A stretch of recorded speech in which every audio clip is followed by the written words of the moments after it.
the access route to the second Niger bridge been an issue. But today, FEC approved the second Niger bridge, the access route. There's one in Delta, 479 billion. It's to be done with concrete. And there is one in Anambra State, is to be done with concrete, 448 billion. If you missed the big meeting in Abuja 2 days ago, don't worry, I got you covered. So the thing is, our Minister of Works, Engineer David Umahi, was present at that meeting. And let me tell you, plenty gist came out of that meeting. Now, one major highlight was that David Umahi unveiled a fresh list of newly approved road projects by the Federal Executive Council. And trust me, he took his time to explain absolutely everything. The location of these roads, the costs, the distance, and even how they plan to manage funds, because it's making us understand that they are trying to manage funds in this project. Just to do ahead of FCT. But we had quite a number of very important roads within the economic corridor of the nation today approved. But let me start with the one that was approved for Ado-Ekiti Igede project. That's about 5.44 billion. We also have 6 projects totaling 102 billion under one memo, and that is the projects at Egbeda. Egbeda is boundary between Lagos and Ogun. We also have one of the projects, Abuja Lokoja. If you go through Abuja Lokoja, you see that some of the sections of the road done by RCC and Dantata and Soho is folding, it's folding. And when they were confronted, they say it was high temperature, but that is not the truth. So we have, section that aspect, and is being redone. Then we also have that of Ojere Road in Ogun State. We have Elara Iselu in Ogun State too. We have another project in Yeni Ilawe in Ekiti State, and finally one project in Kufu in Kaseda State. But here is where it gets really interesting for me. These projects are not small projects too. They cover multiple states across Nigeria, and in total, we are talking about 14 major projects across Nigeria. And at one point, while listening to him, I started getting worried though, like, is the Southeast even part of these 14 projects? Are we finally exempted from these 14 projects? Are we just here clapping for other people? Just as I was about to start asking serious questions, boom, Minister Umahi finally spoke on it. And you know what? I'll leave you to judge for yourself. Listen to what he has to say here. Famous second Niger bridge. The access route to the second Niger bridge been an issue, but today FEC approved the second Niger bridge, the access route. There's one in Delta, 479 billion. It's to be done with concrete, and there is one in Anambra State. Is to be done with concrete, 448 billion. FEC also approved the Lagos-Ibadan Phase 2, Section 1, for a contract sum of 195 billion, and that is CBC.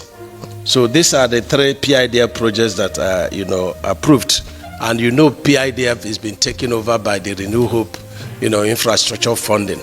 When we see the last one, which is the 3rd PIDF project, which is Abuja Kano, we come to that.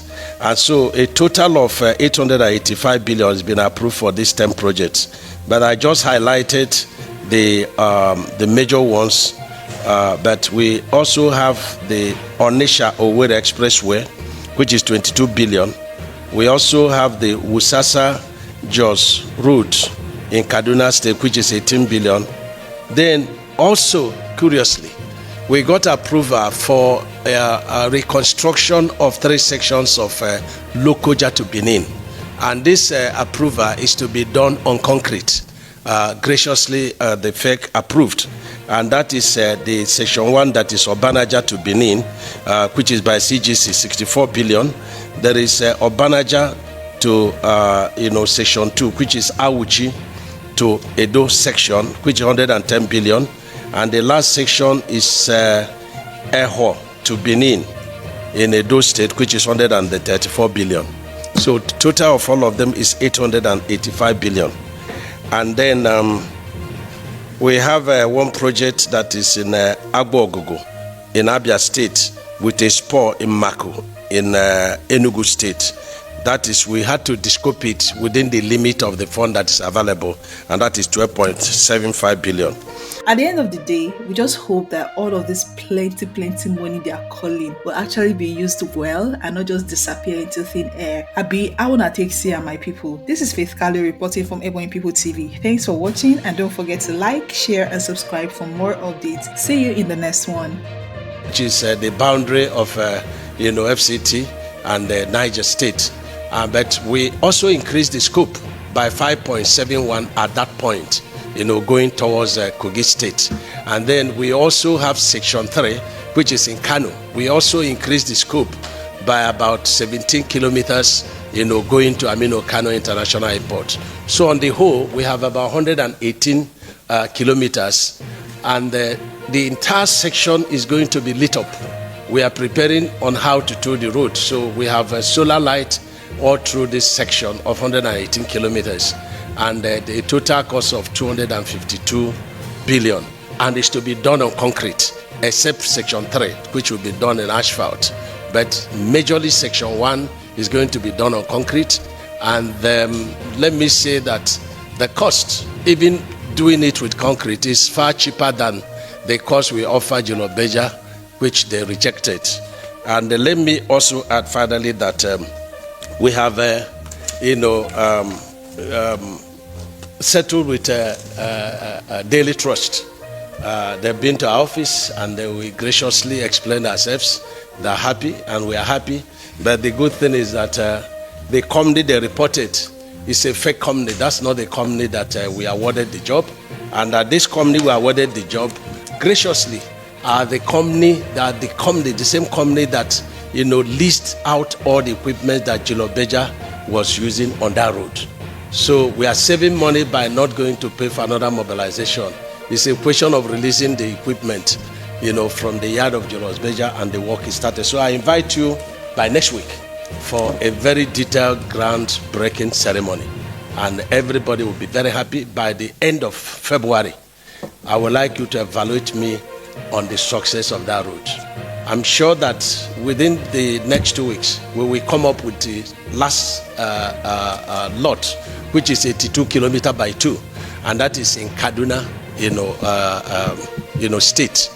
And we have also, asked for companies to tender. We also invited Jolobeja to come and tender. In each of the cases, we asked them to tender, because when we can't agree on pricing, then we have to all go to BPP. They are the headmasters, they are the one in charge. They will be able to say Beja is right or wrong. But where they don't appear, it means they want to be treated specially. And this administration has no room to isolate any company to treat specially, because it's going to upset, that particular sector. So we don't want to do that. So we'd like you to monitor us and hold us, accountable as far as that project is concerned. Thank you very much.